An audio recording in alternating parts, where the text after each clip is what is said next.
आज जो सबसे पहली बात आपके सामने रखना है वो ये है कि जैसे कि आप तमाम लोग जानते हैं कि औरंगाबाद में आदर्श सोसाइटी की जानिब से जो धांधलियां हुई उसके खिलाफ मजलिस इत्तेहादुल मुस्लिमीन के महाराष्ट्र के सदर मोअज़्ज़िज़ रुकन पार्लिमान सैयद इम्तियाज जलील साहब वहां पर गरीबों की लड़ाई लड़ रहे हैं। इस दौरान में ये नाअहल हुकूमत ने पुलिस का सहारा लेकर जिस तरह वहां पर उनके शांत और पुरसुकून चलने वाले आंदोलन पे जिस तरह बर्बरियत की है, हम सख्त लफ्जों में उस बर्बरियत की, पुलिस के जरिए की गई उस बर्बरियत की मजम्मत करते हैं। दूसरी अहम बात यह है कि जिसके लिए आपको यहाँ पर बुलाया गया है वो ये है कि आप तमाम लोग इस बात से वाकिफ है कि 27 तारीख को सैयद इम्तियाज जलील साहब का नांदेड़ दौरा हुआ भोकर में, जहाँ पर उन्होंने एक जलसे आम से खिताब किया। उससे कबल नांदेड़ में उनकी विजिट दुल्हे शाह रहमान दरगाह पे कराई गई।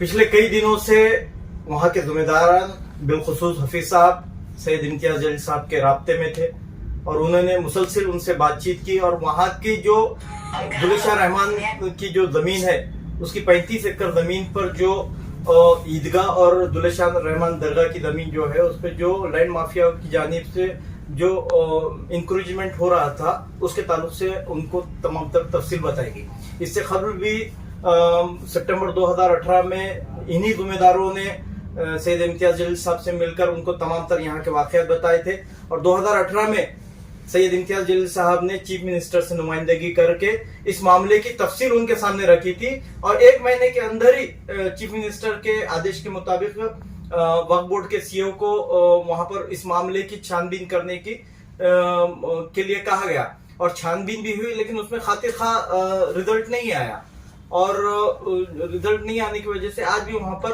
उस जमीन पर लैंड माफियाओं की नजर है। तो इस जमीन में आज की ये प्रेस कॉन्फ्रेंस बुलाई गई है। इसकी तमाम तफसीलात वहां के जिम्मेदार मोहतरम जनाब हफीज साहब आपके सामने रखेंगे। जनाब इम्तियाज जलील साहब रुकन पार्लियामेंट औरंगाबाद और महाराष्ट्र स्टेट वक्फ बोर्ड के मेंबर 27 तारीख को जो है दरगाह दुल्हे शाह रहमान शरीफ में तशरीफ़ लाए थे और उन्होंने वहाँ बुजुर्ग औलिया अल्लाह के दरबार में जो है चादर चढ़ाई। चादर चढ़ाने के बाद में जो है हमसे मुखातिब हुए। हमारा मुतालिबा उनसे यही था, हमने उनको एक निवेदन दिया, एक दरख्वास्त उनको पेश की और उन्हें ये बताया हमने कि ये दरगाह की ज़मीन 35 एकड़ ज़मीन लगभग है। पिछले दिनों 2018 में जो है कलेक्टर और तहसीलदार वगैरह ने तहसील कोर्ट में फैसला लेकर वो 17 एकड़ ज़मीन दरगाह के नाम पे किया।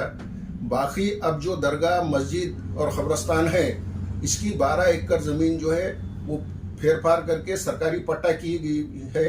तो हमने उनको ये मुतालबा किया कि आप बराए मेहरबानी इसमें दिलचस्पी लें और वक्फ बोर्ड की तरफ से जो है इसकी पैरवी करके इस 12 एकड़ ज़मीन को दरगाह के नाम पे मुंतकिल करवाएं। सुम्मा अल्हम्दुलिल्लाह रुकन पार्लियामेंट इम्तियाज जलील साहब ने बहुत संजीदगी से उतनी मसरूफियत में भी हमको वक्त दिया और बहुत सुकून से हमारी बात सुनी। सुनने के बाद में उन्होंने ये तयकीन दिया मुझे कि आप बेफिक्र रहो, मुझे सब इल्म है इस मामलात का, मैं आपसे पहले भी मिल चुका हूँ, लेकिन इंशाअल्लाह इस बार मैं जो है ये जो आर्जी मुतवल्ली है और नायब मुतवल्ली है जिन्होंने इस दरगाह की ज़मीन को बेचने में नुमाया काम अंजाम दिया, इनको बर्खास्त करने में मैं आपकी पूरी मदद करूंगा। इस ना उन्होंने हमको तयकीन दिया। आज मजलिस इत्तेहादुल मुस्लिम के ज़िला सदर साहब ने प्रेस कॉन्फ्रेंस बुलाया था। वजह ये थी कि हाफिज साहब जो बार इम्तियाज जलील साहब से मुलाकात करने के बाद उन्होंने एक वक्त दिया था कि मैं वहाँ आऊँगा, वहाँ आने के बाद में वहाँ के हालात देखते हुए मैं बात करूँ। उसके बाद में उनको ये पूरा बताया गया वहाँ के ज़िम्मेदारों ने कि ये प्रॉपर्टी ऐसी है। जो 17 एकड़ जो ज़मीन है ईदगाहों को मिली है, अल्हम्दुलिल्लाह 2011 से हम लोगों ने बहुत कोशिश की, हमारे तमाम लोगों ने, जिसमें वहाँ के ज़िम्मेदारान भी है, अभी नाम लेना मैं मुनासिब नहीं समझता हूँ। तो हमारा ये कहना है कि जहाँ जहाँ भी औक़ाफ़ की प्रॉपर्टियाँ हैं, औक़ाफ़ की प्रॉपर्टियाँ कुछ सियासी लोग वो मिलजुल कर बेचने की कोशिश में लगे आए हैं। हर एरिया में है कि नहीं इस तरीके की प्लॉटिंग हो जा रही है। जिस तरह ईदगाह के पास की ज़मीन तमाम ज़मीन वहाँ पे कि नहीं हमारे औकाफ की प्रॉपर्टी है। अभी वहाँ पर इस तरीके के लेआउट डाल रहे हैं और गरीबों को फंसाया जा रहा है। ये मेरी ये अपील है कि वो गरीब भाई उसमें फंसना नहीं चाहिए। हर जो लेके बेच रहे हैं वो पूरे सियासी लोग हैं, उनका धंधा ही होगा है। तो हमारी ये गुजारिश रहेगी कि इस तरीके की जो प्रॉपर्टियाँ खरीद के बेचा जा रहा है दरगाहों की, ये इसके ऊपर है कि नहीं आप मीडिया के माध्यम से हर समाज के व्यक्ति को ये बात पहुँचनी चाहिए।